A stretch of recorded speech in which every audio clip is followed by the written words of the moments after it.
लोक आस्था के महापर्व छठ को लेकर ट्रेनों में भीड़ काफी बढ़ गई है। खासकर बिहार आ रही ट्रेनों में पैर रखने तक की जगह नहीं है, जिसकी खबर न्यूज 18 पर दिखाए जाने के बाद सीएम नीतीश कुमार ने संज्ञान लिया है और रेलवे के अधिकारियों से बिहार के लिए विशेष ट्रेनें चलाने की मांग की है। लोग अगर विशेष ट्रेन की मांग कर रहे हैं तो कोई फ्री राइड के लिए नहीं मांग रहे हैं, सब लोग टिकट कटा के आते हैं। और अगर लोग टिकट कटा के यात्रा करने के लिए तैयार हैं तो ये रेलवे की जिम्मेदारी बनती है कि वो विशेष ट्रेन का प्रबंध करे। कोई मुफ्त में यात्रा करने के लिए वैसे ही मतलब सवारी ढोने के लिए तो कोई नहीं कह रहा है। क्योंकि कोरोना खत्म होने के बाद पहली बार छठ का पर्व इस धूमधाम से मनाने की तैयारी हो रही है, जिसमें बड़ी संख्या में लोग भाग ले सकते हैं, तो उन्हें कोई समस्या न हो, इसे देखते हुए उन्होंने विशेष आग्रह किया है।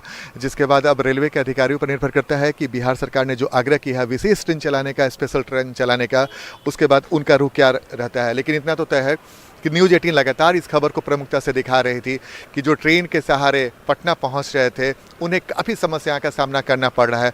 तो वैसे लोगों की समस्या को मुख्यमंत्री ने भी गंभीरता से लिया है, न्यूज 18 खबर को गंभीरता से लिया है और उसके बाद उन्होंने मुख्य सचिव को निर्देश दिया, जिसके बाद मुख्य सचिव ने रेलवे के वरीय अधिकारियों से बातचीत की और उनसे स्पेशल ट्रेन छठ पर्व को देखते हुए चलाने का आग्रह किया है।